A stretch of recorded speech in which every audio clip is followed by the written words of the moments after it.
ಎಲ್ಲೆಲ್ಲೂ ರಾಮ ವಿಶೇಷ ಕಾರ್ಯಕ್ರಮಕ್ಕೆ ನಿಮ್ಮೆಲ್ರಿಗೂ ಆತ್ಮೀಯವಾದಂತಹ ಸ್ವಾಗತ. ನಾನು ದಿವ್ಯಶ್ರೀ.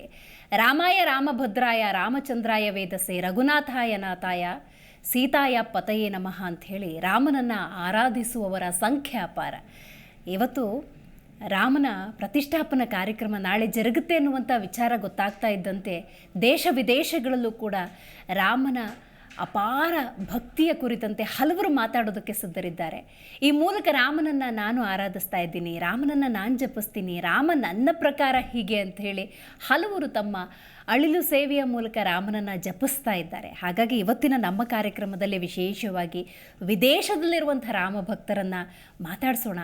ಅವರ ಬದುಕಿನಲ್ಲಿ ರಾಮ ಹೇಗೆ, ಅವರ ಬದುಕಿನಲ್ಲಿ ರಾಮ ಯಾಕೆ ಮುಖ್ಯ, ಭಾರತದಲ್ಲಿ ಅದರಲ್ಲೂ ಸನಾತನ ಧರ್ಮಕ್ಕೆ ಹೆಸರುವಾಗಿರುವಂತಹ ಈ ಭರತ ಭೂಮಿಯಲ್ಲಿ ರಾಮ ಮಂದಿರ ನಿರ್ಮಾಣವಾಗ್ತಿರೋ ಕುರಿತಂತೆ ಅವರ ಅಭಿಪ್ರಾಯ ಏನು, ಇದ್ರ ಬಗ್ಗೆ ತಿಳಿಸ್ಕೊಡೋದಕ್ಕೆ ಇವತ್ತು ನಮ್ಮ ಕಾರ್ಯಕ್ರಮದಲ್ಲಿ ಮಲೇಷ್ಯಾದಿಂದ ರಘು ದೇಸಾಯಿ ಅವರು ಝೂಮ್ನಿಂದ ಕನೆಕ್ಟ್ ಆಗ್ತಾ ಇದ್ದಾರೆ. ಸರ್ ನಮಸ್ಕಾರ.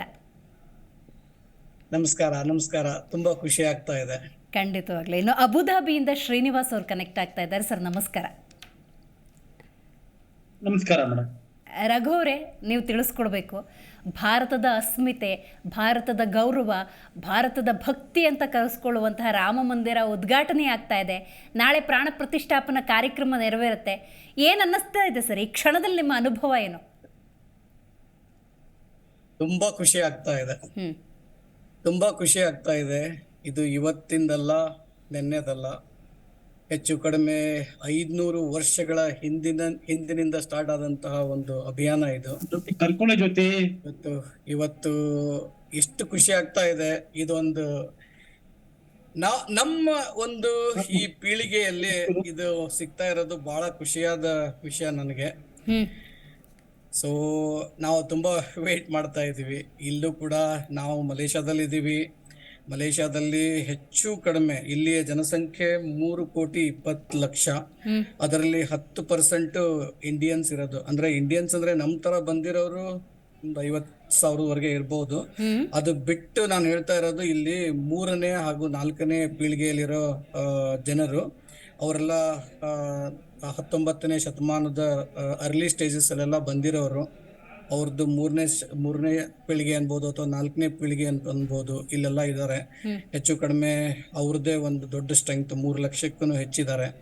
ಸೊ ಇಲ್ಲಿ ಪ್ರತಿಯೊಂದು ನಾವು ನಗರಗಳಲ್ಲೂ ಕೂಡ ಸಾಕಷ್ಟು ಇಲ್ಲಿ ಮಂದಿರಗಳಿದೆ. ಸೊ ಸಾಕಷ್ಟು ಪೂಜೆ ಪಾಠಗಳು ನಡೀತಾನೆ ಇರುತ್ತೆ ಕಂಟಿನ್ಯೂಸ್ ಆಗಿ. ಸೊ ಈ ಒಂದು ಸಂದರ್ಭದಲ್ಲಿ ಇಲ್ಲೂ ಕೂಡ ತುಂಬಾನೇ ನಾನು ನೋಡ್ತಾ ಇದ್ದೀನಿ ಎಲ್ಲ ಇಲ್ಲಿ ಇರೋ ಟೆಂಪಲ್ಸ್ ಗಳಲ್ಲೆಲ್ಲ ಅದ್ರ ಬಗ್ಗೆ ಆಚರಿಸಕ್ಕೆ ಅಥವಾ ಅದರದ್ದೊಂದು ವಿಶೇಷವಾದ ಪೂಜೆಗಳನ್ನು ಸಲ್ಲಿಸಕ್ಕೆ ಎಲ್ಲ ಕಡೆನೂ ಹೆಚ್ಚು ಕಡಿಮೆ ಇಲ್ಲಿ ವ್ಯವಸ್ಥೆಗಳನ್ನ ಮಾಡ್ತಾ ಇದ್ದಾರೆ. ಅದು ಒಂಥರ ಖುಷಿ, ನಮಗೂ ಒಂಥರ ಖುಷಿ. ನಾವು ಪ್ರತಿಯೊಂದು ಹಬ್ಬ ಹರಿದಿನಕ್ಕೂ ಹೋಗ್ತಾ ಇರ್ತೀವಿ ದೇವಸ್ಥಾನಕ್ಕೆ. ಅದರ ಜೊತೆಗೆ ಇದೊಂದು ವಿಶೇಷವಾದಂತಹ ದಿನ. ಸೊ ನಾವೆಲ್ಲ ಉತ್ಸುಕರಾಗಿದ್ದೀವಿ ಇಲ್ಲಿ ಮಲೇಷ್ಯಾದಲ್ಲೂ ಕೂಡ. ಖಂಡಿತ ಮಾತಾಡಿಸ್ತೀನಿ, ಹಾಗೆ ಸಂಪರ್ಕದಲ್ಲಿರಿ. ಶ್ರೀನಿವಾಸ್ ಅವರೇ, ರಾಮ ಮಂದಿರ ಉದ್ಘಾಟನೆ, ಬಾಲರಾಮನ ಪ್ರಾಣ ಪ್ರತಿಷ್ಠಾಪನೆ ಅನ್ನುವಂಥ ಸುದ್ದಿ ನಿಮ್ಮ ಕಿವಿಗೆ ಬಂದಾಗ ಏನನ್ನಿಸ್ತಾ ಆ ಕ್ಷಣದಲ್ಲಿ? ನಿಮ್ಗೆ ಆಗ್ತಿರೋ ಅನುಭವವನ್ನು ಹಂಚ್ಕೊಳ್ಬಹುದಾ? ಮೇಡಮ್, ಒಂದು ಭಾರತೀಯನಾಗಿ ರಾಮನ ಹೆಸರೇ ರಾಮನ ಉಸಿರು. ನಾವು ಚಿಕ್ಕ ವಯಸ್ಸಿಂದ ನಾವು ವಾತಾವರಣ ನೋಡ್ಕೊಂಡು ಬಂದಿದ್ದೀವಿ. ನಮಗೆ ದೇವರ ನಾಮಸ್ಮರಣೆ ಒಂದು ತಪಸ್ಸಿದ್ದಾಗೆ. ಈಗ ಕಲಿಯುಗದಲ್ಲಿ ಸಾಮಾನ್ಯವಾಗಿ ನಾವು ತಪಸ್ ಮಾಡಕ್ ಆಗುದಿಲ್ಲ, ನಾಮಸ್ಮರಣೆಯೇ ತಪಸ್ಸು ಅಂತ ಹೇಳ್ತಾರೆ. ಹಾಗೆ ನಾವು ಚಿಕ್ಕ ವಯಸ್ಸಿನಿಂದಲೂ ಬಾಲ್ಯದಿಂದಲೂ ರಾಮ ನಾಮ ಸ್ಮರಣೆ ಮಾಡಿ ಬೆಳೆದು ಬಂದಂತವ್ರು. ಈಗ ನಮಗೆ ನಮ್ಮ ಕನ್ನಡದವ್ರದೇ ಒಂದು ಪ್ರತಿಷ್ಠಾಪನೆ ಅಂದ್ರೆ ಅವರ ಕೈಲಿಂದ ಆದ ಶಿಲೆಯಿಂದ ಬಂದಂತ ಒಂದು ಅದ್ಭುತ ವಿಗ್ರಹ ಅಲ್ಲಿ ಪ್ರತಿಷ್ಠಾಪನೆಗೊಳ್ತಿರೋದು ನಮ್ಮೆಲ್ಲರಿಗೂ ಕೂಡ ಅತಿ ಒಂದು ಉತ್ಸಾಹಕ ಮತ್ತು ಉಲ್ಲಾಸದ ವಿಷಯವಾಗಿದೆ. ಇದು ನಾವು ವಿದೇಶದಲ್ಲಿ ನಡೆಸಿರೋದ್ರಿಂದ ನಮಗೇನು ಅಂತ ಭಾವನೆಗಳು, ನಾವೆಲ್ಲೇ ಇದ್ರು ದೇವ್ರ ನಾಮಸ್ಮರಣೆ ಮಾಡೋದ್ರಿಂದ ಪ್ರಪಂಚದ ಯಾವುದೇ ಮೂಲೆಯಲ್ಲಿ ಇದ್ರು ನಾವು ಭಾರತದಲ್ಲಿ ಇದ್ದೀವಿ ಅನ್ನೋ ಒಂದು ಭಾವನೆ ನನ್ನದು. ಅದು ಅಲ್ಲದೆ ನಾವು ಕೂಡ ಮನೆಯಲ್ಲಿ ಮನೆಯಲ್ಲಿ ದೀಪ ಹಚ್ಚಿ ದೇವರ ನಾಮಸ್ಮರಣೆ ಮಾಡ್ಬೇಕು ಅಂತ ಒಂದು ಮಾಹಿತಿ ಇದೆ. ಅದರ ಮುಖಾಂತರ ನಾವು ಅದನ್ನ ಮಾಡೋದಕ್ಕೆ ಸಿದ್ಧರಾಗಿದ್ದೇವೆ. ಅದು ಅಲ್ಲದೆ ಫೆಬ್ರವರಿ 14ನೇ ತಾರೀಕು ನಿಮಗೆಲ್ಲ ತಿಳಿದಿರ್ಬೇಕು, ಅಬುಧಾಬಿನಲ್ಲೂ ಒಂದು ಭವ್ಯವಾದ ಮಂದಿರ ತಯಾರಿ ಆಗ್ತಾ ಇದೆ. ನಾನು ಆ ಮಂದಿರಕ್ಕೆ ವಾಲಂಟಿಯರ್ ಸ್ವಯಂ ಸೇವಕನಾಗಿ ಕೆಲಸ ಮಾಡೋದ್ರಿಂದ ಹಗಲು ರಾತ್ರಿ ಅಲ್ಲೂ ನಮ್ಮ ಸೇವೆ ನಡೀತಾ ಇದೆ. ಹೀಗಾಗಿ ನಾವು ಅಲ್ಲಿನ ಜನರೊಂದಿಗೆ ಸೇರಿ ಇದು ಒಂದು ಅದ್ಭುತವಾದ ಸಮಯವನ್ನ ಆಚರಿಸುವ ಮೂಲಕ ನಾಮ ಸ್ಮರಣೆ ಯಾವಾಗ್ಲೂ ನಮ್ಮಲ್ಲಿ ಇರುತ್ತೆ. ಇದು ಒಂದು ಅದ್ಭುತವಾದ ಸಮಯ. ಆ ಮೂಲಕ ಅದನ್ನ ನಾವ್ ಇನ್ನೂ ಕೂಡ ನಿಜ ಹೇಳ್ಬೇಕು ಅಂತಂದ್ರೆ, ನಾನು ಪ್ರತಿ ಬಾರಿ ಅಲ್ಲೊಂದು ದೇವಸ್ಥಾನ ಆಗ್ತಿದೆ ಅಂತ ವಿಡಿಯೋ ನೋಡ್ಬೇಕಾದ್ರೆ ನನ್ನ ಕಣ್ಣಲ್ಲಿ ನೀರು ಬರುತ್ತೆ. ಅದು ಭಾವನೆಗಳಿಂದ ಉಕ್ಕಿ ಬರುವಂತಹ ಒಂದು ನೀರದು, ಕಣ್ಣೀರದು. ಅದೇ ನಾವು ಇವೆ ಆರ್ ಎಮೋಷನ್ಸ್. ದೇವರು ಅಂತಂದ್ರೇನೆ ಹಾಗೆ. ಹೀಗಾಗಿ ಇದನ್ನ ಸಂಭ್ರಮ ಪಡೋದಕ್ಕಿಂತ ಇದು ಒಂದು ದೊಡ್ಡ ಜೀವನದ ಒಂದು ಭಾಗ. ಇದು ನಾವು ಆಕ್ಚುಲಿ ಸಂಭ್ರಮ ಪಡಬಾರದು. ಏನಕ್ಕೆ ಅಂತಂದ್ರೆ, ರಾಮನಾಮ ಸ್ಮರಣೆ ನಮ್ಮ ದೇಹದಲ್ಲಿ ಇದೆ. ಅದ್ರ ಒಂದು ಅದು ಸಂಪೂರ್ಣವಾಗಿ ನಮ್ಮ ಲೋಕ ಸಮರ್ಪಣೆ ಆಗ್ತಾ ಇದೆ ಜನರಿಗೋಸ್ಕರ. ಬಟ್ ರಾಮನಾಮ ಸ್ಮರಣೆ, ರಾಮನಾಮ ಮಂದಿರ ಎಲ್ಲರಿಂದಲೂ ನಡೀತಿರೋದ್ರಿಂದ ಇನ್ನು ಮುಂದೆ ಮಂದಿರ ಆಗಿದೆಯಲ್ಲ, ಅದು ಇನ್ನೂ ತುಂಬಾ ಹೆಚ್ಚಾಗಿ ನಡೆಯುತ್ತೆ ಅನ್ನೋದನ್ನ ನಾವು. ಅದ್ಭುತ ಸರ್, ಅದ್ಭುತ. ಎಂಥ ಮಾತು! ಯಾಕಂತ ಹೇಳಿದ್ರೆ ವಚನಕಾರರು ಒಂದು ಮಾತನ್ನು ಹೇಳ್ತಾರೆ, ಕಾಲೇ ಕಂಬ ದೇಹವೇ ದೇಗುಲ ಸಿರವೇ ಹೊನ್ನ ಕಳಸವಯ್ಯ ಅಂತ ಹೇಳಿ. ಅಂದರೆ ನಮ್ಮ ದೇಹದಲ್ಲೇ ಆ ರಾಮ ಇದ್ದಾನೆ, ನಮ್ಮ ದೇಹದಲ್ಲೇ ಆ ದೈವತ್ವ ಅನ್ನೋದಿರುತ್ತೆ. ಪ್ರತಿಯೊಬ್ಬರನ್ನ ಪ್ರೀತಿ ಆಧಾರಗಳಿಂದ ಗೌರವಿಸಿ ದೈವತ್ವವನ್ನು ಕಾಣೋದೇ ಭಕ್ತಿ. ಅಂಥ ರಾಮನ ಪರಿಕಲ್ಪನೆ ದೇಹದಲ್ಲಿದೆ ಅಂತ ಹೇಳಿದ್ರೆ ಅದ್ಭುತ ಸರ್. ರಘು ದೇಸಾಯಿ ಅವರೇ, ನೀವು ತಿಳಿಸ್ಕೊಡ್ಬೇಕು. ವಿದೇಶದಲ್ಲಿದ್ದೀರಾ, ಅಲ್ಲಿನ ಸಂಸ್ಕೃತಿ ಬೇರೆ ಇರ್ಬೋದು, ಅಲ್ಲಿನ ಆಚಾರ ವಿಚಾರಗಳು ಬೇರೆ ಇರ್ಬೋದು, ಅಲ್ಲಿನ ಜೀವನ ಶೈಲಿ ಬೇರೆ ಇರ್ಬೋದು. ವಿದೇಶದಲ್ಲಿ ನಿಮ್ಮ ಭಕ್ತಿಯನ್ನು, ನಿಮ್ಮ ಗೌರವವನ್ನು, ರಾಮನ ಆದರ್ಶಗಳನ್ನು ಹೇಗೆ ಉಳಿಸ್ಕೊಳ್ತಾ ಹೋಗ್ತೀರಿ ಒಂದು ವಿದೇಶದಲ್ಲಿದ್ದುಕೊಂಡು? ಅದರ ಬಗ್ಗೆ ತಿಳಿಸ್ಬೋದಾ? ನೀವು ಹೇಳ್ಬೇಕಂದ್ರೆ, ನಾವು ಇರೋದು ವಿದೇಶದಲ್ಲಿ, ಬಟ್ ನಮ್ದು ಯಾವುದು ಕೂಡ ಯಾವುದೇ ದಿನನಿತ್ಯ ಬೆಳಗ್ಗೆ ಎದ್ದು ಮಲಗೋವರೆಗೂ ಇರೋಂತಹ ಎಲ್ಲ ಪರಿಪಾಠಗಳಲ್ಲೂ ಕೂಡ ನಮ್ಮ ಭಾರತೀಯ ಸಂಸ್ಕೃತಿನೇ ಇರೋದು ಮನೆಯಲ್ಲಿ. ಇಲ್ಲಿ ನಾನೊಬ್ನೇ ಅಲ್ಲ, ನನಗನ್ಸುತ್ತೆ ಮೋಸ್ಟ್ಲಿ ಇಲ್ಲಿರೋರು ಎಲ್ರಿಗೂ ಹೆಚ್ಚು ಕಡಿಮೆ ಅದೇ ತರನೇ ಇರೋದು. ನಾನು ಹೇಳ್ತಾ ಇರೋದು ನಮ್ಮ ತರ ಎಕ್ಸ್ಪರ್ಟ್ರೇಟ್ಸ್ ಆಗಿ ಇಲ್ಲಿ ಬಂದಿರೋದು ಅದಷ್ಟೇ ಅಲ್ಲ. ಇವತ್ತು ನಾನು ಹೇಳಿದ್ನಲ್ಲ, 3-4ನೇ ಪೀಳಿಗೆಯಲ್ಲಿ ಇರೋರು ಕೂಡ ಅಷ್ಟೇ ಶ್ರದ್ಧೆಯಿಂದ ಇಲ್ಲಿ ನಡ್ಕೊಂಡು ಬಂದಿದ್ದಾರೆ. ಸೊ ಏನೇ ಒಂದು ಕಾರ್ಯಕ್ರಮಗಳನ್ನು ನಾವು ಮಾಡಬೇಕು ಅಂತಂದ್ರೂ ಕೂಡ ಇಲ್ಲಿ ನಮ್ಮ ಹಬ್ಬ ಹರಿದಿನಗಳು ಯಾವುದೇ ಇದ್ರೂ ಕೂಡ, ನಾವು ದಸರಾ ಅಂದ್ಕೊಳ್ಳಿ ಅಥವಾ ಗಣಪತಿ ಅಂತ ಅಂದ್ಕೊಳ್ಳಿ, ಎಲ್ಲ ವಿಶೇಷ ಎಲ್ಲ ಕಾರ್ಯಕ್ರಮಗಳನ್ನು ಕೂಡ ನಾವು ಇಲ್ಲಿ ದೇವಸ್ಥಾನದಲ್ಲಿ ಹೋಗಿ ಇಲ್ಲಿ ಮಾಡ್ತೀವಿ, ನಾವು ಜಾಯ್ನ್ ಆಗ್ತೀವಿ. ಯಾಕಂದ್ರೆ ಅವ್ರದ್ದು ವಿಶೇಷ ಕಾರ್ಯಕ್ರಮಗಳು ಇದ್ದೇ ಇರುತ್ತೆ, ನಾವು ಕೂಡ ಜಾಯ್ನ್ ಆಗ್ತೀವಿ. ಅದಲ್ದೇ ನಮ್ಮ ಸಂಘ ಸಂಸ್ಥೆಗಳಲ್ಲಂತೂ ನಮ್ದು ಕನ್ನಡ ಸಂಘ ಇದೆ. ಕನ್ನಡ ಸಂಘದಲ್ಲಿ ನಾವು ಯುಗಾದಿ ಹಬ್ಬ ಮಾಡ್ತೀವಿ, ಅಥವಾ ನಮ್ದು ರಾಜ್ಯೋತ್ಸವ ಮಾಡ್ತೀವಿ, ಬೇರೆ ಇನ್ಯಾವುದೋ ಕಾರ್ಯಕ್ರಮ ಮಾಡ್ತೀವಿ. ಎಲ್ಲ ಕಾರ್ಯಕ್ರಮ ಮಾಡೋದಕ್ಕಿಂತ ಮುಂಚೆ ಪೂಜೆ ಅಂತೂ ಇದ್ದೇ ಇರುತ್ತೆ. ಅದರಿಂದ ನಮ್ಮ ಸಂಸ್ಕೃತಿ ಹೆಚ್ಚು ಕಡಿಮೆ ಉಳ್ಕೊಂಡು ಬಂದಿದೆ, ನಾ ಅಷ್ಟೇ ಹೇಳ್ಬೋದು. ಖಂಡಿತ. ಶ್ರೀನಿವಾಸ್ ಅವರೇ, ಈಗ ನಾವು ನಮ್ಮ ಆಚಾರ ವಿಚಾರ ಸಂಪ್ರದಾಯವನ್ನು, ಯಾವುದು ಮೌಢ್ಯ ಅಲ್ಲ, ಯಾವುದು ನಿಜಕ್ಕೂ ಕೂಡ ವೈಜ್ಞಾನಿಕವಾಗಿದೆ, ಅದನ್ನು ಮುಂದಿನ ಪೀಳಿಗೆ ಕೊಟ್ಟರೆ ಖಂಡಿತವಾಗ್ಲೂ ತಲಾಂತರವರೆಗೂ ಅದು ಉಳ್ಕೊಳ್ತಾ ಹೋಗುತ್ತೆ. ಯಾಕಂದರೆ ಹಿಂದಿನವರು ಅದನ್ನು ಅನುಸರಿಸ್ಕೊಂಡು ಬಂದಿದ್ದರಿಂದಾಗಿ ಇವತ್ತು ನಾವು ಅದನ್ನು ನಡೆಸ್ಕೊಂಡು ಹೋಗ್ತಾ ಇದ್ದೀವಿ. ಹಾಗಾಗಿ ವಿದೇಶದಲ್ಲಿದ್ದೂ ಕೂಡ ನಮ್ಮ ಸಂಸ್ಕೃತಿಯನ್ನು ಮುಂದಿನ ಪೀಳಿಗೆಗೆ ಉಳಿಸ್ಕೊಳ್ಳೋ ಅಥವಾ ನಿಮ್ಮ ಪಾತ್ರ ಏನು? ನೀವು ಹೇಗೆ ಅದನ್ನು ಮುಂದುವರಿಸ್ಕೊಂಡು ಹೋಗೋದಕ್ಕೆ ಸಹಾಯಕವಾಗಿದ್ದೀರಿ ಅಂತ ಅನಿಸುತ್ತೆ ನಿಮಗೆ ಅಂತ? ಮೇಡಮ್, ಈಗ ನಾವು ಬೇರೆ ದೇಶದಲ್ಲಿ ಇದ್ದೀವಿ ಅಂತ ಮಾತ್ರಕ್ಕೆ ನಮ್ಮ ಸಂಸ್ಕೃತಿಗಳನ್ನ ನಾವು ಅಷ್ಟು ಈಸಿಗೆ ಮರೆತು ಬಿಡ್ತೀವಿ ಅನ್ನೋದಕ್ಕೆ ಸಾಧ್ಯನೇ ಇಲ್ಲ. ಅದಕ್ಕೆ ಅನುಕೂಲಕರವಾಗಿ ನಾವು ಇಲ್ಲಿ ಕನ್ನಡ ಸಂಘನ ರೆಪ್ರೆಸೆಂಟ್ ಮಾಡ್ತೀವಿ. ಅಬುದಾಬಿ ಕನ್ನಡ ಸಂಘ, ದುಬೈ ಕನ್ನಡ ಸಂಘ, ಹೀಗೆ ಶಾರ್ಜಾ ಕನ್ನಡ ಸಂಘ, ಎಲ್ಲೇ ಇದ್ರು ನಾನು ವಾಲಂಟಿಯರ್ ಆಗಿ ವರ್ಕ್ ಮಾಡ್ತೇನೆ. ನಾವು ಸಾಮೂಹಿಕವಾಗಿ ಸತ್ಯನಾರಾಯಣ ಸ್ವಾಮಿ ಪೂಜೆ, ಸ್ವಾಮಿ ಅಯ್ಯಪ್ಪ ಪೂಜೆ, ಆಮೇಲೆ ಹನುಮಾನ್ ಚಾಲೀಸ ಬೆಳಿಗ್ಗೆ ಸ್ಟಾರ್ಟ್ ಆದ್ರೆ 101 ಬಾರಿ ಅದು ಇಲ್ಲಿನ ಒಂದು ತ್ರಿವೇಣಿ ಆಧ್ಯಾತ್ಮಿಕ ಸಮಿತಿ ಅಂತ ಇದೆ, ಮಹಾರಾಷ್ಟ್ರ ಮಂಡಲದವ್ರು ಮಾಡ್ತಾರೆ. ಅವ್ರ ಜೊತೆ ಸೇರಿ ನಾವು ಹೀಗೆ ದೇವರ ಕೆಲಸಗಳನ್ನ ಹೆಚ್ಚಾಗಿ ಮಾಡೋದ್ರಿಂದ, ಜನರು ಭಾವನೆಗಳಿಂದ ಅದರಲ್ಲಿ ಬೆರೆಯೋದ್ರಿಂದ, ಅದು ಇಲ್ಲಿನ ನನ್ನ ಪ್ರಕಾರ ಇಲ್ಲಿನ ಮಕ್ಕಳಿಗೆ ಅದ್ರದ್ದು ಭಾವನೆ ಜಾಸ್ತಿ ಇದೆ. ನಾವು ಭಾರತದಲ್ಲಿ ಇರ್ತೀವಿ, ಅಲ್ಲಿ ಅದಕ್ಕೆ ಒಂದು ವರ್ಗ ಇದೆ, ಅವರು ಅದನ್ನ ಬೈ ಬರ್ತ್ ಸೇರಿಸ್ಕೊಂಡ್ ಬಂದ್ಬಿಟ್ಟಿರ್ತಾರೆ. ಇನ್ನು ಕೆಲವರಿಗೆ ಅದು ನಾವು ಹೋಗಿ ಅವ್ರಿಗೆ ಎಜುಕೇಟ್ ಮಾಡ್ಬೇಕು ಮಾಡಿ ಅಂತ. ಈಗ ನೋಡಿ, ನಮ್ಮಲ್ಲಿ ಗಾಯತ್ರಿ ಮಂತ್ರ ಜಪ ಮಾಡೋದಾಗ್ಲಿ ಅಥವಾ ಅದಕ್ಕೆ ಜಾತಿ ಬೇಕಾಗಿಲ್ಲ. ನಮಗೆ ಮಕ್ಕಳಲ್ಲಿ ಚಿಕ್ಕ ವಯಸ್ಸಿಂದಾನೇ ನಾವು ಅದರ ಬಿತ್ತನೆಯನ್ನ ಮಾಡ್ಬೇಕು. ದೊಡ್ಡವರಾದ್ಮೇಲೆ ಸ್ವಲ್ಪ ಕಷ್ಟ ಆಗ್ಬೋದು.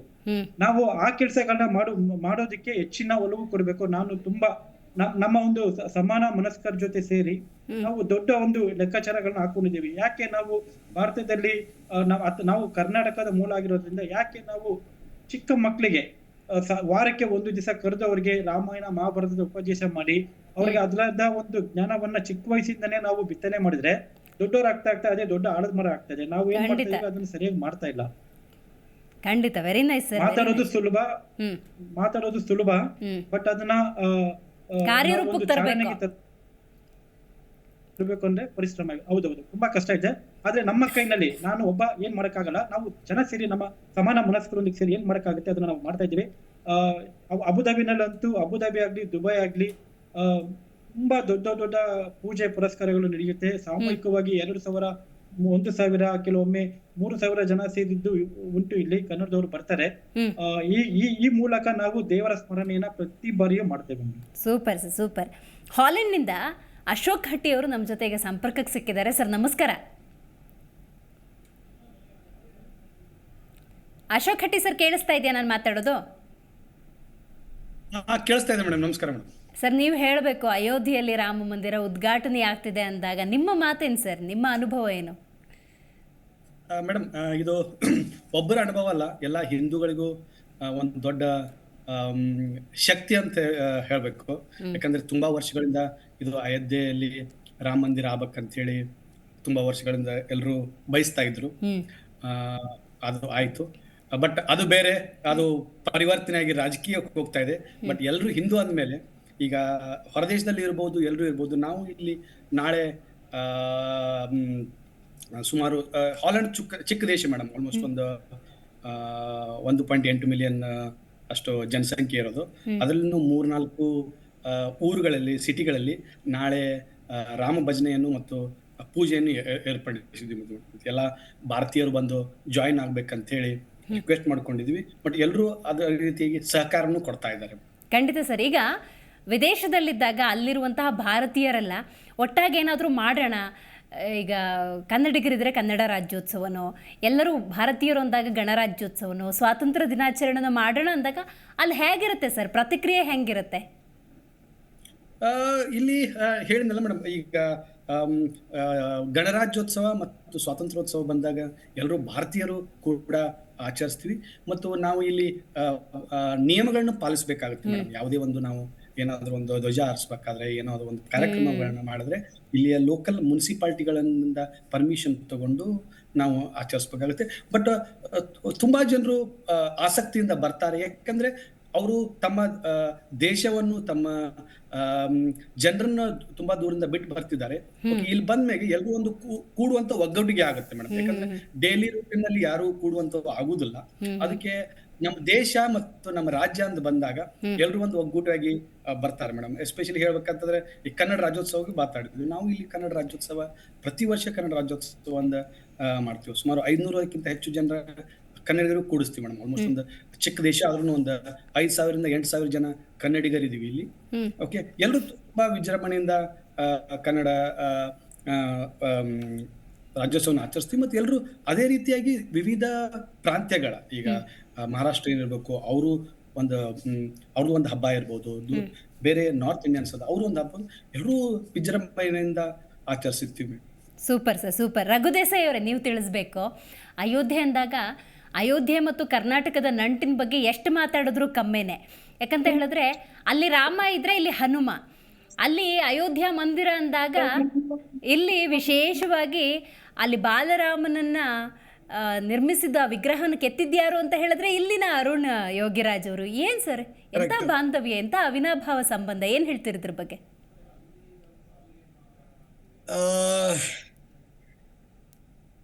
ಇದು ಒಂದು ರೀತಿಯಿಂದ ಹೇಳ್ಬೇಕಂದ್ರೆ ನಮ್ದು ಅಯೋಧ್ಯೆಯಿಂದ ನೀವು ರಾಮಾಯಣದಲ್ಲೂ ಕೂಡ ಎಷ್ಟೊಂದು ಇವನ್ ವನವಾಸಕ್ಕೆ ಹೊರಟ ಜಾಗ, ಅಲ್ಲಿಂದ ಹೊರಟಿಂದ ಸೊ ಸಾಕಷ್ಟು ಕಡೆ ರಾಮಾಯಣದಲ್ಲೂ ಕೂಡ ನಮ್ಮ ಕರ್ನಾಟಕದ ಉಲ್ಲೇಖನ ಇದ್ದೇ ಇದೆ. ಸಾಕಷ್ಟು ಜಾಗಗಳಲ್ಲಿ ರಾಮ ನಿಂತ್ಕೊಂಡು ಅಲ್ಲಿಂದ ಮುಂದೆ ಹೊರದಂತ ಸಾಕಷ್ಟು ಉಲ್ಲೇಖನಗಳಿದೆ. ಸೊ ನಮ್ದು ಯಾವಾಗ್ಲೂ ಅಯೋಧ್ಯೆಗೆ ಮೊದ್ಲಿಂದನೂ ಕೂಡ ಈ ರಾಮನ ಬಗ್ಗೆ ಒಂದು ನಂಟು ಇದ್ದೇ ಇದೆ ಅಂತ ಹೇಳ್ಬೋದು. ಹೌದು, ಬಿಟ್ರೆ ಬೇರೆ ಏನೂ ತೋರಿಸ್ತಾ ಇಲ್ಲ ಅಲ್ವಾ ಸರ್? ಸೂಪರ್.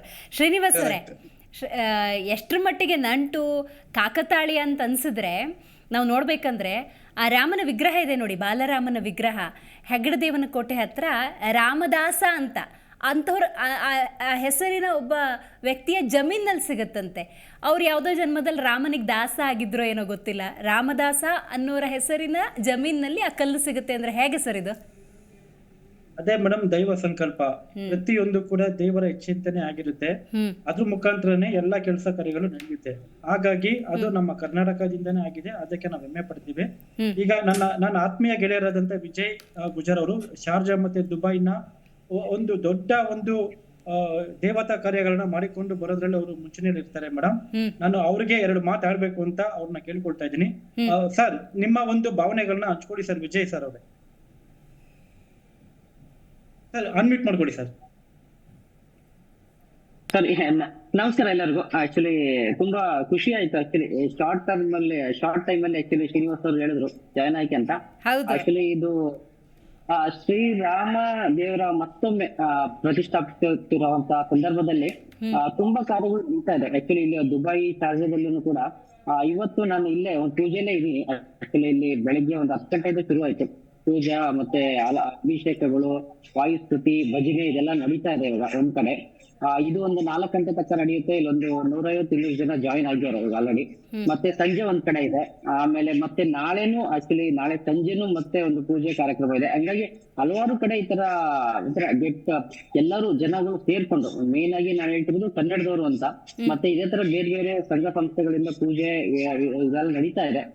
ತುಂಬಾ ಚೆನ್ನಾಗಿದೆ. ಆಕ್ಚುಲಿ ನಾನು ಜಸ್ಟ್ ಒಂದು ತೋರಿಸ್ಕೊಡ್ತೀನಿ ಜಸ್ಟ್ ಹೆಂಗ್ ನಡೀತಾ ಇದೆ ಅಂತ ಅಂದ್ಬಿಟ್ಟು. ನೀವು ನೋಡ್ಬೋದು ಆ ತರ ನಡೀತಾ ಇದೆ ಅಂತ. ದೀಪಕ್ ಅದ್ಭುತ. ಬರತ್ ಜಸ್ಟ್ ಒಂದ್ ಸ್ವಲ್ಪ ವಿ ಟಿವಿ ಅವ್ರು ಇದಾರೆ, ಸ್ವಲ್ಪ ತೋರಿಸ್ಕೊಡಿ. ವಿ ಟಿವಿ ಅವ್ರು ಅಲ್ಲ, ಲೈವ್ ಅಲ್ಲ,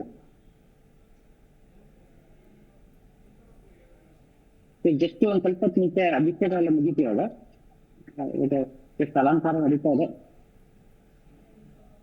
ವಿಡಿಯೋದಲ್ಲಿ ಇದಾರೆ ಅವರು. ಅಲ್ಲ, ವಿ ಟಿವಿ ಅಲ್ಲಿ ಇದಾರೆ. ಆಮೇಲೆ ನೋಡಿ, ಇವತ್ತು ಮಲೇಷ್ಯಾ ಇರ್ಬೋದು, ಅಬುದಾಬಿ ಇರ್ಬೋದು, ಹೀಗೆ ಹಲವಾರು ಕಡೆಗಳಲ್ಲಿ, ಹಾಲೆಂಡಲ್ಲಿ, ಬೇರೆ ಬೇರೆ ದೇಶಗಳಲ್ಲೂ ಕೂಡ ರಾಮ ಎಷ್ಟರ ಮಟ್ಟಿಗೆ ಪ್ರಖ್ಯಾತಿಯನ್ನು ಪಡ್ಕೊಂಡಿದ್ದಾನೆ. ರಾಮನ ಆದರ್ಶ ಗುಣಗಳು ನಮಗೆ ಯಾಕೆ ದೈವಿಕ ಅಂತ ಅನಿಸುತ್ತೆ ಅಂದರೆ ಇದೇ ಕಾರಣಕ್ಕೆ. ದೇಶ ವಿದೇಶಗಳಲ್ಲಿರುವಂತಹ ಭಾರತೀಯರು ರಾಮನನ್ನು ಆರಾಧಿಸ್ತಾ ಇದ್ದಾರೆ. ಪ್ರತಿಯೊಬ್ಬರೂ ಕೂಡ ಅಯೋಧ್ಯೆಯಲ್ಲಿ ರಾಮ ಮಂದಿರ ಉದ್ಘಾಟನೆ ಆಗ್ತಿರೋದಕ್ಕೆ ಆನಂದಚಕಿತರಾಗಿದ್ದಾರೆ. ಆನಂದ ಅನ್ನೋದು ಬಹಳ ವಿಶೇಷವಾಗಿ ಬರ್ತಾ ಇರುವಂಥದ್ದು. ನೋಡಿ, ಗಮನಿಸ್ತಾ ಇದ್ದೀರಿ, ಇದು ಏನು ದೃಶ್ಯ ನೋಡ್ತಾ ಇದ್ದೀರಿ, ಇದು ಅಬುದಾಬಿಯ ದೃಶ್ಯ ನೋಡಿ. ದುಬೈ ಮೇಡಮ್, ದುಬೈದು ದೃಶ್ಯಗಳು ಬಹಳ ವಿಶೇಷ. ಯಾಕಂತ ಹೇಳಿದ್ರೆ ಸರ್, ನಮ್ಗೆ ಏನು ಖುಷಿ ಅಂತ ಹೇಳಿದ್ರೆ, ವಿದೇಶಕ್ಕೆ ಹೋದ ತಕ್ಷಣ ಸಂಸ್ಕೃತಿ ಮರ್ತು ಬಿಡ್ತಾರ, ವಿದೇಶಕ್ಕೆ ಹೋದ ತಕ್ಷಣ ಆಚಾರ ವಿಚಾರ ಮರ್ತು ಹೋಗ್ಬಿಡುತ್ತಾ ಅಂತ ಅನ್ಕೋತೀವಿ. ಅಲ್ಲೂ ಉಳಿಸ್ಕೊಳ್ತಿದ್ದೀರಲ್ಲ ಸರ್, ಅದನ್ನು ಬೆಳೆಸ್ತಾ ಇದ್ದೀರಲ್ಲ, ಅದೇ ವಿಶೇಷ ಸರ್. ಎಷ್ಟು ಜನ ಸರ್ ಅಲ್ಲಿ ಸೇರಿದ್ದಾರೆ? ವಿಜಯ್ ಅವರೇ, ತಿಳಿಸ್ಕೊಡ್ಬೇಕು ಅಲ್ಲಿ ಏನೇನು ಆಗ್ತಿದೆ ಅಂತ ಹೇಳಿ. 9:30-10 ಗಂಟೆಗೆ ಪೂಜೆ ಶುರು ಆಯ್ತು. ಅಲಂಕಾರ, ಅಭಿಷೇಕಗಳೆಲ್ಲ ಮುಗೀತು. ಆಮೇಲೆ ಎಲ್ಲಾ ರೀತಿಯಿಂದ ಒಂದು ಪೂಜಾ ಕಾರ್ಯಕ್ರಮಗಳು ನಡೀತಾ ಇದೆ. ಆಮೇಲೆ ಇವಾಗ ಜಸ್ಟ್ ಇನ್ನೊಂದ್ಸಲ ಅಲಂಕಾರ ಅದಾದ್ಮೇಲೆ ಬಂದಿರೋ ಎಲ್ಲರಿಗೂ ಇಲ್ಲೇ ಪ್ರಸಾದ ವಿನಿಯೋಗ ಇರುತ್ತೆ. ಆಕ್ಚುಲಿ ಇಲ್ಲೇ ಪ್ರಸಾದ ಮಾಡಿದ್ದಾರೆ ಎಲ್ಲರೂ ಹೊರಗಡೆ. ಜಸ್ಟ್ ಹಂಗಾಗಿ ಒಂಥರ ಇದೊಂಥ ವಿಶೇಷ ಕಾರ್ಯಕ್ರಮ ಅಂತಾನೆ ಅನ್ಬೋದು. ಅಂದ್ರೆ ಯಾವ್ದೇ ರೀತಿಯಿಂದ ಯಾವ್ದೇ ಮತ ಗೀತ ಅದು ಅಂದಲೆ ಎಲ್ಲರೂ ಸೇರ್ಕೊಂಡು ಮಾಡ್ತಿರುವಂತ ಕಾರ್ಯಕ್ರಮ. ರಾಮ ಅಂದ್ರೆ ಆಕ್ಚುಲಿ ಏನೋ ಅಂತ ಅವ್ರಿಗೆಲ್ಲ ಒಂಥರ ಪ್ರೌಡ್ ಮೂವ್ಮೆಂಟ್. ಆಕ್ಚುಲಿ ದೂರ ಇದ್ರು ಇದು ಒಂದು ಗಲ್ಫ್ ಕಂಟ್ರಿ ಆಗಿದ್ರು ಕೂಡ ಇಲ್ಲಿ ಯಾವ್ದೇ ರೀತಿಯಂತ ನಮಗೆ ಇದು ಕಷ್ಟ ಆಗಲ್ಲ ಈ ತರ ಪೂಜೆಗಳು ಮಾಡ್ಬೇಕಂದ್ರೆ. ಅದು ಮೊದ್ಲು ಏನೋ, ಬಟ್ ಇವಾಗ ಏನಂದ್ರೆ ಒಂಥರ ನಮ್ಮ ಭಾರತೀಯರು ಅಂದ್ರೆ ಒಂಥರ ಗೌರವ ಎಲ್ಲರಿಗೂ ಇದೆ. ಹಾಗಾಗಿ ಇದೊಂಥರ ನಮ್ಗೆ ವಿಶೇಷಣೆ ಅಂತ ಅನ್ಬೋದು. ಏನಂದ್ರೆ ನಾವು ಆಕ್ಚುಲಿ ಹೇಳ್ಕೊಳಕ್ ಆಗಲ್ಲ ಯಾವ ತರ ಅನ್ನಿಸ್ತಿದೆ ಎಲ್ಲರಿಗೂ ಅಂತ.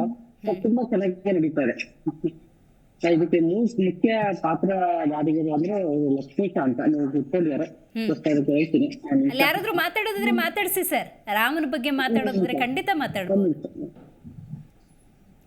ಸರಿ, ವಿ ಟಿವಿಯಿಂದ ಲೈವ್ ಅಲ್ಲಿ ಇದ್ದಾರೆ.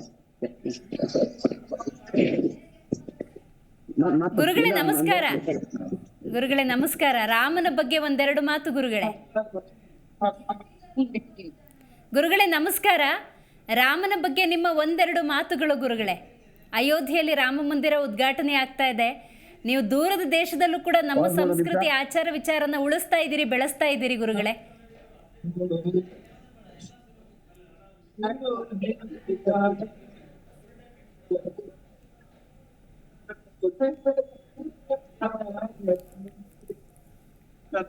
ಜಿ ಕನ್ನಡ ಲೈವ್ ಅಲ್ಲಿದ್ದಾರೆ. ವಾಟ್ಸ್ಆಪ್ ಜೂಮ್ ಲಿಂಕ್ ಕಳಿಸಿದೀನಿ ಮೇಡಮ್. ಖಂಡಿತ ಬಂದ್ಬಿಟ್ಟು ರಾಮನ ದೇವಸ್ಥಾನ ಇನಾಗ್ರೇಷನ್ ಬಗ್ಗೆ ಮಾತಾಡಿ ಮೇಡಮ್. ಅಲ್ಲ, ಅಯೋಧ್ಯೆ ರಾಮ ಮಂದಿರ ಇನಾಗ್ರೇಟ್ ಆಗ್ತಿದೆಯಲ್ಲ, ಅವ್ರು ನನ್ನನ್ನು ಇನ್ವೈಟ್ ಮಾಡಿದ್ರು, ನಾನು ನಿಮ್ಮನ್ನ ಆಡ್ ಮಾಡ್ತಾ ಇದ್ದೀನಿ, ನೀವು ರೆಪ್ರೆಸೆಂಟ್ ಮಾಡಿ ಮಾತಾಡಿ. ರಾಮನ ಬಗ್ಗೆ ಒಂದೆರಡು ಮಾತು ಹೇಳಕ್ ಹೇಳಿ ಸರ್. ಓಕೆ. ಅಯೋಧ್ಯೆಯಲ್ಲಿ ರಾಮ ಮಂದಿರ ಉದ್ಘಾಟನೆ ಆಗ್ತಿದೆಯಲ್ಲ, ಅದ್ರ ಬಗ್ಗೆ ಒಂದೆರಡು ಮಾತು.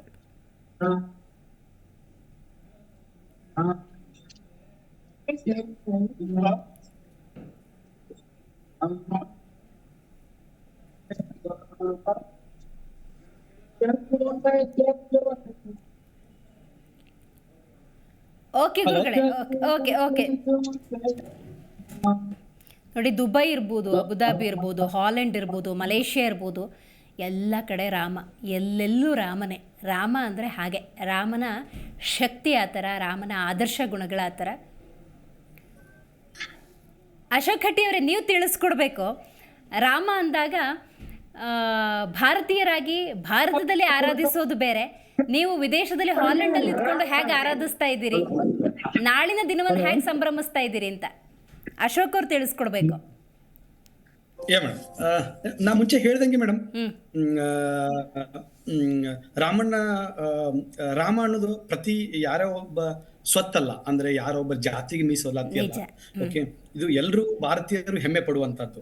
ಓಕೆ, ನಾವು ಭಾರತ ದೇಶವನ್ನು ಬಿಟ್ಟು ಬೇರೆ ಕಡೆ ಇರ್ತೀವಿ ಅಂತಂದ್ರೆ ಇದು ನಮ್ಮೆಲ್ರಿಗೂ ಒಂದು ಹೆಮ್ಮೆ ತರ. ಯಾಕಂದ್ರೆ ನಾವು ಭಾರತದಲ್ಲಿ ಇದ್ಕೊಂಡೇ ನಾವು ಸಂಭ್ರಮಿಸ್ತೀವಪ್ಪ ಅನ್ನುವಂತ ರೀತಿಯಲ್ಲಿ ವಾತಾವರಣ ನಾವಿಲ್ಲಿ ಸೃಷ್ಟಿ ಮಾಡಾಕತ್ತೀವಿ ಮೇಡಮ್. ಯಾಕಂದ್ರೆ ಇಲ್ಲಿ ಬೇರೆ ಬೇರೆ ಊರುಗಳಲ್ಲಿ ನಾ ಹೇಳ್ದಾಗೆ ಹಾಲೆಂಡ್ ತುಂಬಾ ಚಿಕ್ಕ ದೇಶ, ಐಂದೋವನ್ ಅಂತೇಳಿ ಒಂದು ಊರಿದೆ. ಇದರಲ್ಲಿ ತಿರುಮಲ ಟ್ರಸ್ಟ್ ಅಂತೇಳಿ ಇವ್ರ ವತಿಯಿಂದ ಎಲ್ಲಾ ರಾಜ್ಯದ ಸಂಘಗಳನ್ನು ಒಗ್ಗೂಡಿಸಿಕೊಂಡು ನಾಳೆ ಸುಮಾರು 4 ಗಂಟೆಗೆ ಮೇಡಮ್ ಲೈವ್ ಪ್ರೋಗ್ರಾಮು,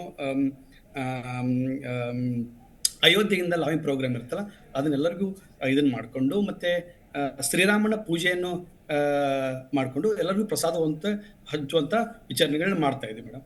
ಮತ್ತೆ ಅದ್ರ ಜೊತೆಗೆ ಬೇರೆ ಬೇರೆ, ಯಾಕಂದ್ರೆ ಬೇರೆ ಬೇರೆ ಅಲ್ಮೇರ್ ಅಂತ ಹೇಳಿ ಒಂದು ದೇಶ ಇದೆ. ಅಲ್ಮೇರ್ ಅಂತ ಒಂದು ಪುಟ್ಟ ರಾಜ್ಯ ಇದೆ, ಅಲ್ಲಿ ಸತೆ ತುಂಬಾ ಇರುತ್ತೆ. ಬಟ್ ಈಗ ತುಂಬಾ ನೀವು ನೋಡ್ತಾ ಇರ್ಬೋದು, ಮೈ ಕೊರೆಯುವ ಚಳಿ ಇದೆ ಮೇಡಮ್. ಆಲ್ಮೋಸ್ಟ್ ನಾನು ನಿಮ್ಗೆ ತೋರಿಸ್ತಾ ಇದ್ದೀನಿ ಒಂದು ಲೈವ್ ಅಲ್ಲಿ, ಆಲ್ಮೋಸ್ಟ್ ಅಲ್ಲಿ ಒಂದು ನಿಮಿಷ -8 ಡಿಗ್ರಿ ಸೆಲ್ಸಿಯಸ್ ಸ್ನೋ ಇದೆ ಮೇಡಮ್. ಹೌದು ಸರ್, ಹೌದು. ಓಕೆ, ಈ ಇದರಲ್ಲಿ ನಾವು ಭಾರತೀಯರು ಎಲ್ಲ ಒಗ್ಗೂಡಿಸ್ಕೊಂಡು. ಖಂಡಿತ ಸರ್, ಖಂಡಿತ ಗೊತ್ತಾಯಿತು. ನೋಡಿ, ಅಶೋಕ್ ಹಟ್ಟಿ ಅವರು ಮಾತಾಡ್ತಾ ಇದ್ರು, ಹಾಲೆಂಡಲ್ಲಿ ಮೈ ಕುರಿಯೋ ಚಳಿ ಇದ್ರೂ ಕೂಡ ನೋಡಿ ಎಷ್ಟರ ಮಟ್ಟಿಗೆ ಸ್ನೋ ಅನ್ನೋದು ಬಂದಿತ್ತು. ಅಂತಹ ಸನ್ನಿವೇಶದಲ್ಲೂ ಕೂಡ ರಾಮ ಜಪವನ್ನು ಮಾಡ್ತಿದ್ದಾರೆ. ಮಾತಾಡೋಣ, ರಾಮ ಅಂದಾಗ ಗುಣಗಳ ಗಣಿ ಅಂತ ನಾವು ಅದನ್ನು ಕರಿತೀವಿ. ಅದೇ ಕಾರಣಕ್ಕೆ ರಾಮರಾಜ್ಯ ಅನ್ನುವಂಥ ಪರಿಕಲ್ಪನೆ ಬಂದದ್ದು. ಅಷ್ಟು ಸುಲಭವಾಗಿ ರಾಮ ಅನ್ನೋದನ್ನು ನಾವು ಒಪ್ಪಿಕೊಳ್ಳದೆ ಇರೋದಕ್ಕೆ ಸಾಧ್ಯವೇ ಇಲ್ಲ. ಪ್ರತಿಯೊಬ್ಬರು ಕೂಡ ರಾಮನನ್ನು ಅಪ್ಪಿಕೊಳ್ತಾರೆ ಅಂದರೆ ಆ ಗುಣಗಳ ಗಣಿ ಅನ್ನುವಂತಹ ಸದ್ವಿಚಾರದಿಂದಲೇ. ಹಾಗಾಗಿ ವಿವೇಕ್ ಸತೀಶ್ ಕುಮಾರ್ ಅಂತ ಹೇಳಿ ಇದೀಗ ಝೂಮ್ನಿಂದ ಕನೆಕ್ಟ್ ಆಗ್ತಾ ಇದ್ದಾರೆ. ಸರ್ ನಮಸ್ಕಾರ. ನಮಸ್ಕಾರ ಮೇಡಮ್, ಮಲೇಷ್ಯಾದಿಂದ ಖಂಡಿತ ಸರ್, ನೀವು ತಿಳಿಸ್ಕೊಡ್ಬೇಕು.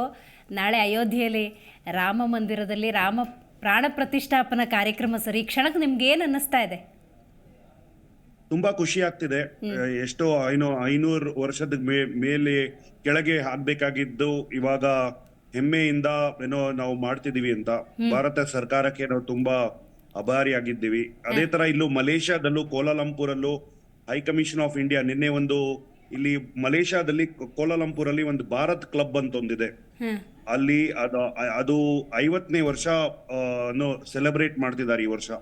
1974ರಲ್ಲಿ ಒಂದು ಕ್ಲಬ್ ಅಂತ ಒಂದು ಸೊಸೈಟಿ ತರ ನಮ್ಮ ಇಂಡಿಯಾಲೇ ಹೆಂಗೆ ಸಬ್ ರಿಜಿಸ್ಟ್ರಾರ್ ಆಫೀಸ್ ಅಲ್ಲಿ ಹೋಗ್ಬಿಟ್ಟು ಸಂಘಗಳನ್ನ ಕಟ್ಕೊಡ್ತಾರೋ ಅದೇ ತರ ಇಲ್ಲಿ ಮಲೇಷ್ಯಾಲಿ ರಿಜಿಸ್ಟರ್ ಆಫ್ ಸೊಸೈಟೀಸ್ ಅಂತ ಅಲ್ಲಿ ಹೋಗಿ ಸ್ಥಾಪನೆ ಮಾಡಿರುವಂತ ಒಂದು ಸೊಸೈಟಿ ಭಾರತ್ ಕ್ಲಬ್ ಅಂತ. ಅದೇ ತರ ನಮ್ದು ಮಲೇಷ್ಯಾ ಕನ್ನಡ ಸಂಘದ್ದು ಒಂದು ನಾವು ಹೋದ ವರ್ಷ ರಾಮನವಮಿ ದಿನ ನೋಡಿ ಎಂತ ಒಂಥರ ಕೋಇನ್ಸಿಡೆನ್ಸ್. ರಾಮನವಮಿ ದಿನ ನಮ್ದು ಏನೋ ಮಲೇಷ್ಯಾ ಕನ್ನಡ ಸಂಘ ಸ್ಥಾಪನೆ ಆಗಿತ್ತು. ಸೊ ನಾವು ಇದೇ ತರ ಇಲ್ಲಿ ಮಲೇಷ್ಯಾಲಿ ತುಂಬಾ ಹೈ ಕಮಿಷನ್ ಆಫ್ ಇಂಡಿಯಾ ಏನೋ ಅವರ ಉತ್ಸಾಹದಿಂದ ಸ್ಫೂರ್ತಿಯಿಂದ ನಾವು ತುಂಬಾ ಸಣ್ಣ ಸಣ್ಣ ಪ್ರೋಗ್ರಾಮ್ಸ್ಗಳನ್ನ ಹಮ್ಮಿಕೊಂಡಿದೀವಿ. ಆ ಪ್ರೋಗ್ರಾಮ್ದು ವಿಡಿಯೋಗಳು ಮತ್ತೆ ಫೋಟೋಗಳನ್ನ ಹೈ ಕಮಿಷನ್ ಆಫ್ ಇಂಡಿಯಾ ಅವರು ಒಂದು ಗೂಗಲ್ ಡ್ರೈವ್ ಲಿಂಕ್ ಅಲ್ಲಿ ಅಪ್ಲೋಡ್ ಮಾಡಕ್ ಹೇಳಿದ್ದಾರೆ. ಅದನ್ನ ಅಪ್ಲೋಡ್ ಮಾಡ್ಬಿಟ್ಟು so all over the world ಒಂಥರ ಇಂಡಿಯನ್ ಡಯೋಸ್ಪೋರಾ ವಿಡಿಯೋಗಳನ್ನ ತಗೊಂಡ್ ಮಾಡ್ಬಿಟ್ಟು ರೆಕಾರ್ಡ್ ಮಾಡ್ಬೇಕು ಅಂತಿದ್ದಾರೆ. ಸೊ ತುಂಬಾ ಹಮ್ಮಿಕೊಂಡಿದೀವಿ, ತುಂಬಾ ಉತ್ಸಾಹದಿಂದ ವೆಯ್ಟ್ ಮಾಡ್ತಾ ಇದೀವಿ. ಖಂಡಿತ ಹಾಗೆ ರೀ ಸರ್, ಮಾತಾಡಿಸ್ತೀನಿ ನಿಮ್ಮ ಜೊತೆ. ಇದೀಗ ವೀಣಾ ಅಂತ ಝೂಮ್ನಿಂದ ಕನೆಕ್ಟ್ ಆಗ್ತಾ ಇದ್ದಾರೆ ವಿದೇಶದಿಂದ. ನಮಸ್ಕಾರ ವೀಣಾ ಅವರೇ. ನಮಸ್ಕಾರ. ಯಾವ ದೇಶ? ಅಬುದಾಬಿ. ಅಬುದಾಬಿ. Nice madam. ನಾಳೆ ರಾಮಲಲ್ಲ ಪ್ರತಿಷ್ಠಾಪನಾ ಕಾರ್ಯಕ್ರಮ ಇದೆ, ಪ್ರಾಣ ಪ್ರತಿಷ್ಠೆ. ಏನ್ ಹೇಳಕ್ ಬಯಸ್ತೀರಿ ಈ ಸಂದರ್ಭದಲ್ಲಿ? ನಾವು ನಿಜವಾಗಿ ಹೃದಯಪೂರ್ವಕವಾಗಿ ನಾವು ಭಾರತ ಸರ್ಕಾರಕ್ಕೆ ತುಂಬಾ ಆಭಾರಿಯಾಗಿದ್ದೇವೆ. ನಮ್ಗೆ ಇಂತಹ ಪುಣ್ಯ ಭೂಮಿಯಲ್ಲಿ ಹುಟ್ಟಿದಕ್ಕೆ ನಾವು ತುಂಬಾ ಪುಣ್ಯವಂತರು. ನಮ್ಗೆ ನಾವು ಈ ಜನ್ಮದಲ್ಲಿ ಇರುವಾಗ ರಾಮಲಲ್ಲ ನಮ್ಮ ಪುನಃ ಅಯೋಧ್ಯೆಗೆ ಬರುವುದಂದ್ರೆ ನಾವು ನಿಜವಾಗಿ ಪುಣ್ಯವಂತರು. ನಮ್ಗೆ ಇಂತಹ ಪುಣ್ಯವನ್ನು ಕೊಟ್ಟ ಮೋದಿ ಗವರ್ಮೆಂಟ್ಗೆ ನಾವು ತುಂಬಾ ಆಭಾರಿಯಾಗಿದ್ದೇವೆ. ಮತ್ತೆ ಹಾಗೆ ನಮ್ದು ಫೆಬ್ರವರಿ 14ಕ್ಕೆ ನಮ್ದು ಅಬುದಾಬಿಯಲ್ಲೂ ದೇವಸ್ಥಾನ ಸ್ಟಾರ್ಟ್ ಮಾಡ್ತಾ ಇದ್ದೇವೆ. ಅದಕ್ಕೂ ಮೋದಿ ಅವರು ಬರ್ತಾ ಇದ್ದಾರೆ. ನಾವು ತುಂಬಾ ಸಂತೋಷದಲ್ಲಿದ್ದೇವೆ. ಹಾಗೆ ನಾಳೆ ದಿವಸ ನಮ್ದು ಕಮ್ಯುನಿಟಿಯವರು ಕನ್ನಡದವರು ಸೇರಿ ಇಲ್ಲಿ ನಾವು ಭಜನಾ ಕಾರ್ಯಕ್ರಮವನ್ನು ಇಟ್ಟಿದ್ದೇವೆ. ಭಜನಾ ಕಾರ್ಯಕ್ರಮದ ನಂತರ ಅಯೋಧ್ಯೆಯಿಂದ ತಂದ ಆ ಅಕ್ಕಿಯಿಂದ ದೇವರಿಗೆ ಪೂಜೆ ಮಾಡಿ ಸಾಯಂಕಾಲ ಪುನಃ ಭಜನೆ ಇದೆ. ಭಜನೆಯಲ್ಲಿ ಆ ಅಕ್ಕಿಯಿಂದ ನಾವು ಪಾಯಸ ಮಾಡಿ ಎಲ್ರಿಗೂ ಹಂಚೋದಂತ ಎಣಿಸಿದ್ದೇವೆ. ಅದ್ಭುತ ಮೇಡಮ್, ಬಹಳ ಖುಷಿ ಆಯ್ತು ನಿಮ್ಮ ಮಾತನ್ನು ಕೇಳಿ. ಹಾಗೆ ಸಂಪರ್ಕದಲ್ಲಿರಿ ಮೇಡಮ್, ಮಾತಾಡ್ತೀನಿ. ರಘು ದೇಸಾಯಿ ಸರ್, ನೀವು ಹೇಳಬೇಕು, ದೀಪದ ಬುಡ ಕತ್ತಲು ಅಂತ ಹೇಳ್ತಾರೆ. ಇವತ್ತು ರಾಮನನ್ನ ಭಾರತದಾದ್ಯಂತ ಆರಾಧಿಸ್ತಾ ಇದ್ರು ಕೂಡ ಕೆಲವೊಬ್ರು ತಪ್ಪಾಗಿ ಮಾತಾಡುವಂಥ ಸನ್ನಿವೇಶಗಳು, ಆಂತರ್ಯದಲ್ಲಿ ರಾಮನ ಮೇಲೆ ಭಕ್ತಿ ಇದ್ರೂ ಕೂಡ ಕೆಲವೊಮ್ಮೆ ಮಾತಾಡ್ಬಿಡ್ತಾರೆ. ಅಂಥವ್ರಿಗೆ ಈ ಮೂಲಕ ಯಾವ ಸಂದೇಶ ಕೊಡ್ತೀರಿ ಅಂತ? ಯಾಕಂದರೆ ವಿದೇಶದಲ್ಲಿದ್ದಾಗ, ವಿದೇಶದ ಸಂಸ್ಕೃತಿಯ ಒಳಗೆ ನೀವಿದ್ದಾಗ ಭಾರತೀಯತೆಯ ಆ ಭಾರತ ಇರ್ಬೋದು, ಭಾರತ ದೈವಿಕತೆ ಇರ್ಬೋದು, ಆಧ್ಯಾತ್ಮಿಕ ಸಿದ್ಧಾಂತಗಳಿರ್ಬೋದು, ನಮ್ಮ ದೇವರುಗಳಿರ್ಬೋದು, ಅದ್ರ ಮೇಲೆ ವಿಶೇಷವಾದ ಪ್ರೀತಿ ಇನ್ನೂ ಹೆಚ್ಚಾಗ್ಬಿಡುತ್ತೆ ನಿಮ್ಮವ್ರಿಗೆ ಅಥವಾ ವಿದೇಶದಲ್ಲಿರೋರಿಗೆ. ಏನು ಹೇಳ್ತೀರಿ ಸರ್ ಇದ್ರ ಬಗ್ಗೆ? ಅಲ್ಲ, ನೀವು ಕೇಳ್ತಾ ಇರೋ ಕ್ವಶನ್ ತುಂಬಾನೇ ಸಂಕಷ್ಟಕ್ಕೀಡಾಗುವಂತ ಕ್ವಶನ್ ಇದು. ಬಟ್ ಆದ್ರೂ ಕೂಡ ಹೇಳ್ತೀನಿ ನಿಮ್ಗೆ ಹೇಗಿದೆ ಅಂತ.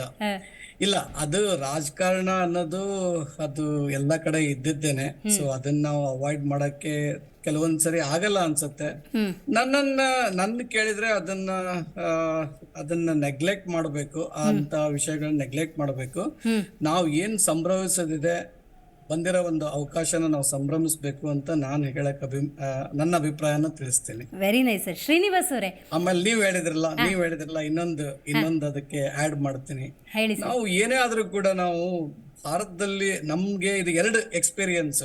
ಒಳಗಡೆ ನಾವು ಓದಿ ಕೆಲಸ ಸ್ಟಾರ್ಟ್ ಮಾಡಿ ಸುಮಾರು ನಾನು 29 ವರ್ಷಕ್ಕೆ ನಾನು ಹೊರಗಡೆ ಬಂದಿದ್ದು. ಇವಾಗ ನಾನು 21ನೇ ವರ್ಷ ನಾನು ಮುಗಿತಿವಾಗ 21 ಮುಗಿತಿವಾಗ ಇಲ್ಲಿ ಮಲೇಷ್ಯಾದಲ್ಲಿ. ನಾವು ಅಲ್ಲೂ ನೋಡಿದೀವಿ, ಇಲ್ಲೂ ನೋಡಿದೀವಿ.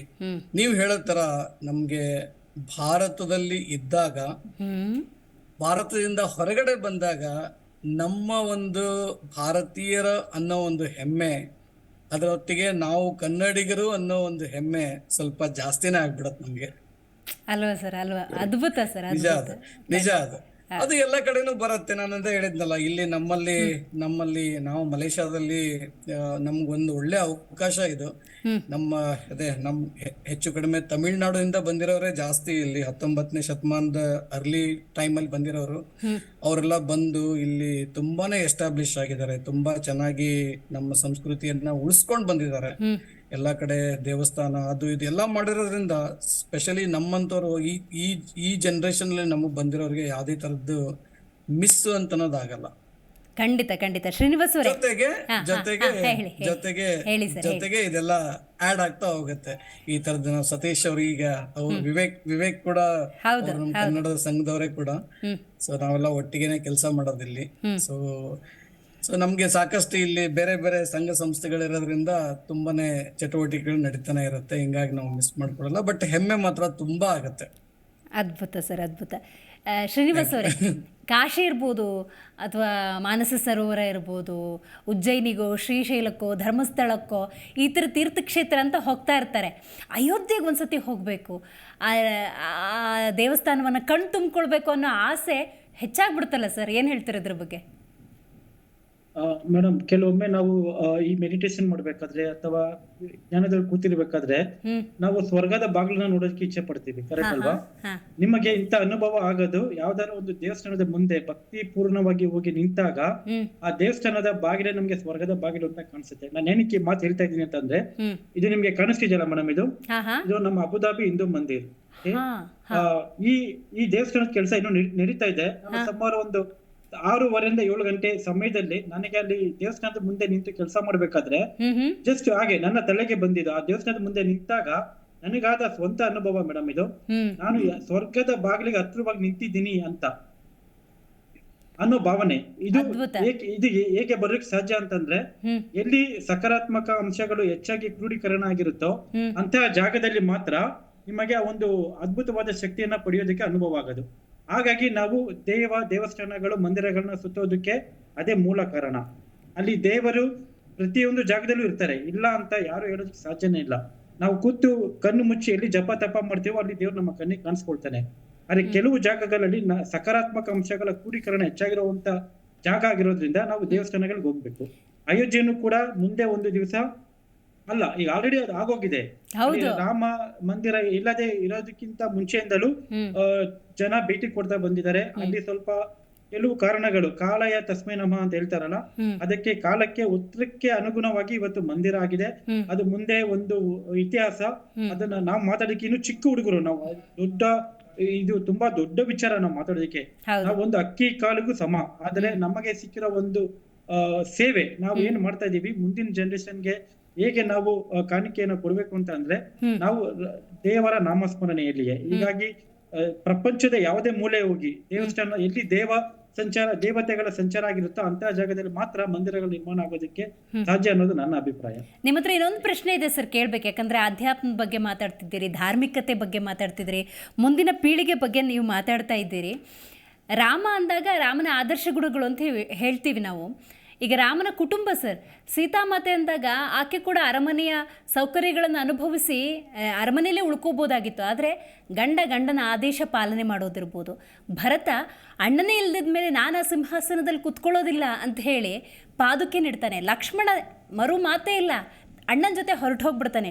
ಆ ಕುಟುಂಬದ ಗುಣಗಳ ಬಗ್ಗೆ ಏನು ಹೇಳ್ತೀರಿ ಸರ್? ಯಾಕಂತ ಹೇಳಿದ್ರೆ ಮಹಾಭಾರತ ಅಂದರೆ ಆಗೋದೆಲ್ಲ ಒಳ್ಳೆಯದಕ್ಕೆ, ಆಗಲಿರೋದು ಒಳ್ಳೆಯದಕ್ಕೆ, ಇದುವರೆಗೆ ಏನಾಗಿದೆ ಅದು ಒಳ್ಳೆಯದಕ್ಕೆ ಅನ್ನುವಂಥ ಸಂದೇಶವನ್ನು ಸಾರುತ್ತೆ. ರಾಮಾಯಣ ಅಂದಾಗ ಪ್ರತಿಯೊಬ್ಬರು ಕೂಡ ಗುಣವಂತರಾಗಿರಬೇಕು, ಇನ್ನೊಬ್ಬರ ಖುಷಿಯಲ್ಲಿ ನಮ್ಮ ಖುಷಿಯನ್ನು ಕಾಣಬೇಕು, ತ್ಯಾಗಗಳಿರಬೇಕು ಅನ್ನುವಂಥ ಸಂದೇಶವನ್ನು ಒಂದು 10% ನಾವು ಬೆಳೆಸ್ಕೊಂಡ್ರೂ ಕೂಡ ಅದ್ಭುತ ಅಲ್ವಾ ಸರ್?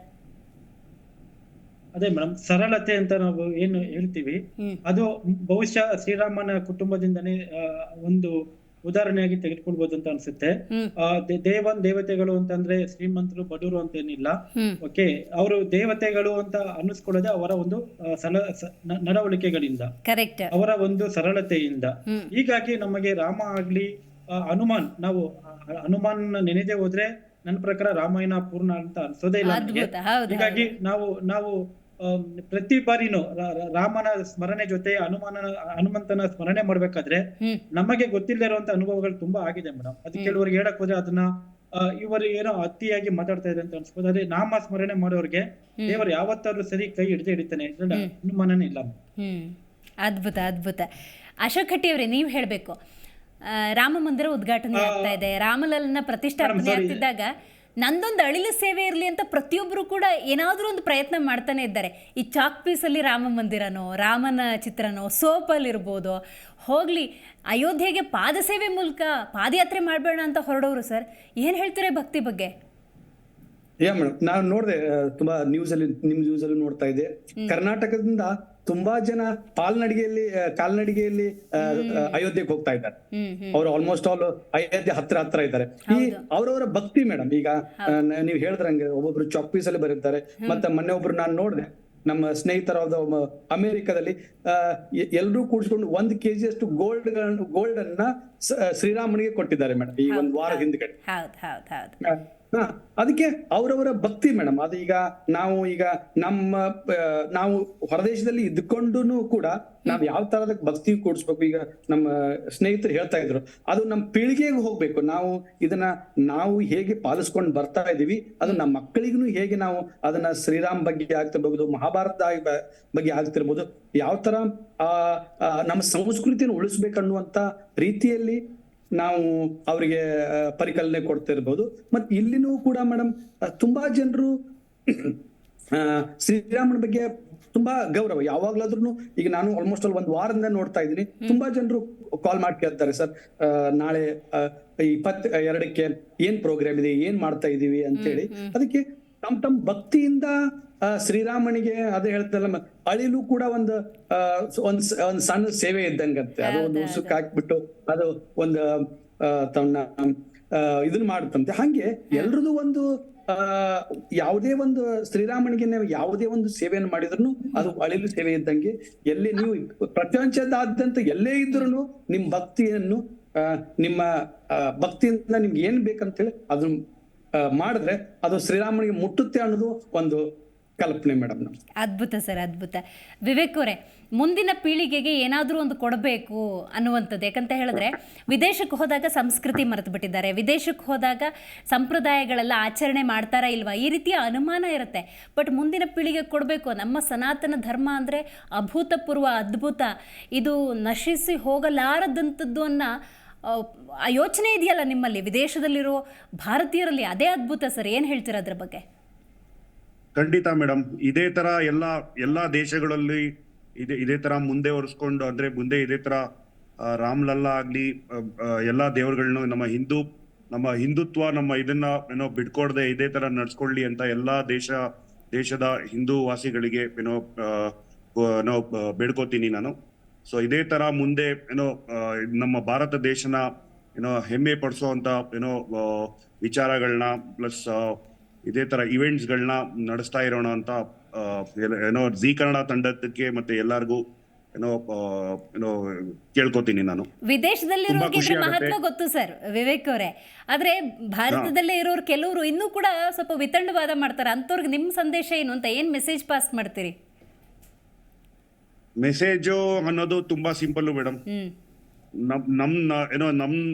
ನಮ್ಮವ್ರನ್ನ ನಾವೇ ಸ್ಪಂದಿಸ್ಲಿಲ್ಲ ಅಂದ್ರೆ ಬೇರೇನು ಮಾಡಕ್ಕಾಗಲ್ಲ. ಒಗ್ಗಟ್ಟಲ್ಲಿ ಬಲ ಇದೆ. ಅದೇ ಒಂದು ಬಿಗ್ಗೆಸ್ಟ್ ಮೆಸೇಜ್ ಅಂತ ಹೇಳ್ತೀನಿ ನಾನು. ಖಂಡಿತ. ನೈಸ್. ವೀಣಾ ಅವರೇ, ಹೆಣ್ಮಕ್ಳು ಅಂದ್ರೆ ಸಂಭ್ರಮ. ಹಬ್ಬ ಹರಿದಿನ ಬಂತು ಅಂತ ಹೇಳಿದ್ರೆ ಯಾರಿಗೆ ಹಬ್ಬ ಆಗುತ್ತೋ ಇಲ್ಲೋ, ನಾವಂತೂ ಹಬ್ಬ ಮಾಡ್ತೀವಿ. ಆ ಸಂಭ್ರಮ ಸೀರೆ ಉಡೋದ್ರಿಂದ ಹಿಡಿದು, ಸೀರೆ ಖರೀದಿ ಮಾಡೋದ್ರಿಂದ ಹಿಡಿದು, ಪೂಜಾ ವಸ್ತುಗಳನ್ನು ತರೋದ್ರಿಂದ ಹಿಡಿದು, ಪೂಜೆ ಮಾಡೋದ್ರಿಂದ ಹಿಡಿದು, ಸಿಹಿ ತಿಂಡಿ ಮಾಡೋದು, ಈ ಥರದ ಪ್ರತಿಯೊಂದು ಇದ್ದೇ ಇರುತ್ತೆ. ನಾಳೆ ನಿಮ್ಮ ಹಬ್ಬ ಹೆಂಗಿದೆ ಅಂತ? ನಾಳೆ ನಾವು ನಮ್ದು ಟ್ರೆಡಿಷನಲ್ ಮಂಗಳೂರಿನ ಸೈಡ್ ಅಲ್ಲಿ, ನಾವು ಮಂಗಳೂರಿನವರು, ಮಂಗಳೂರು ಸೈಡ್ ನಿಂದ ಬಂದವರಿಂದ ಅದೇ ತರದ ಊಟ ಮಾಡುವ ಅಂತ ಎಣಿಸಿದ್ದೇವೆ. ಗೇರು ಬೀಜ ಮತ್ತೆ ಹಾಕಿ ಉಪ್ಕರಿ, ಮಾವಿನ ಹಣ್ಣು ಮತ್ತು ಅನನಾಸು ಹಾಕಿ ಸಾಸಿವೆ, ಮತ್ತೆ ಹಲಸಿನಕಾಯಿ ಮತ್ತೆ ಕಡ್ಲೆ ಹಾಕಿ ಗಶಿ, ಮತ್ತೆ ದೇವರಿಗೆ ಅಕ್ಕಿ ಹಾಕಿದ್ದಿಮ್ತಿ ಆ ಅಕ್ಕಿಯ ಪಾಯಸ, ಹಾಲು ಪಾಯಸ, ಮತ್ತೆ ಒಬ್ಬಟ್ಟು ಮಾಡಿ ಊಟ ಮಾಡುವ ಅಂತ ಎಣಿಸಿದ್ದೇವೆ ನಾಳೆಗೆ. ಮತ್ತೆ 60-70 ಜನರ ಒಂದು ಕಮ್ಯುನಿಟಿ, ಒಂದು ಗ್ರೂಪ್ ಇದೆ. ಸೊ ಸೇರಿ ಎಲ್ಲಿ ಭಜನೆ ಎಲ್ಲ ಮಾಡಿ ಆ ರೀತಿ ಊಟ ಮಾಡುವ ಅಂತ ಎಣಿಸಿದ್ದೇವೆ. ನೀವು ಹೇಳಿದಾಗೆ ಹನುಮಂತ ಇಲ್ದೆ, ಇನ್ನೊಬ್ರು ಹೇಳಿದ್ರು ಕಾಲ ತಸ್ಮೈ ನಮಃ. ನಾವಿಲ್ಲಿರುವುದು ಮುಸ್ಲಿಂ ದೇಶದಲ್ಲಿ, ಆದ್ರೂ ನಾವಿರುವುದು ಇಲ್ಲಿ ಮುಸ್ಲಿಂ ರಾಷ್ಟ್ರದಲ್ಲಿ ತುಂಬಾ ವರ್ಷದಿಂದ ಇದ್ದೇವೆ. ಆದ್ರೂ ನಾವು ನಮ್ಮತನವನ್ನು ಉಳಿಸಿಕೊಳ್ಳಿಕ್ಕೆ, ನಮ್ಮ ಮಕ್ಕಳಿಗೆ ನಮ್ಮ ಸಂಪ್ರದಾಯವನ್ನು ಎಲ್ಲ ಕಲಿಸಿದ್ದೇವೆ ಇಷ್ಟರ ತನಕ.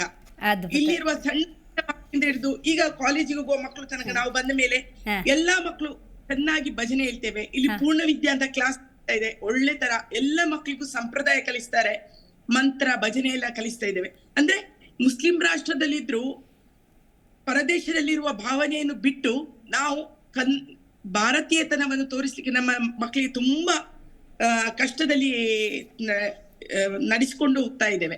ಅದ್ಭುತ, ಅದ್ಭುತ. ಬಹಳ ಖುಷಿ ಆಯ್ತು ಇಂಥ ಮಾತು ಕೇಳೋದಕ್ಕೆ. ಯಾಕಂತ ಹೇಳಿದ್ರೆ ನೀವೆಲ್ಲ ಸಂಸ್ಕೃತಿ ಸಂಪ್ರದಾಯ ಮರ್ತಿಲ್ಲ, ಬೆಳೆಸ್ತಾ ಇದ್ದೀರಿ, ಯಾರೂ ಮರ್ತಿಲ್ಲ, ಬೆಳೆಸ್ತಾ ಇದ್ದೀರಿ, ಉಳಿಸೋದಲ್ಲ ಬೆಳೆಸ್ತಾ ಇದ್ದೀರಿ ಅನ್ನೋದೇ ನಮ್ಮ ಹೆಮ್ಮೆ. ರವಿ ಟಿ ಎಲ್ ಅಂತ ಹೇಳಿ ಝೂಮ್ನಿಂದ ಕನೆಕ್ಟ್ ಆಗ್ತಾ ಇದ್ದಾರೆ. ಸರ್ ನಮಸ್ಕಾರ.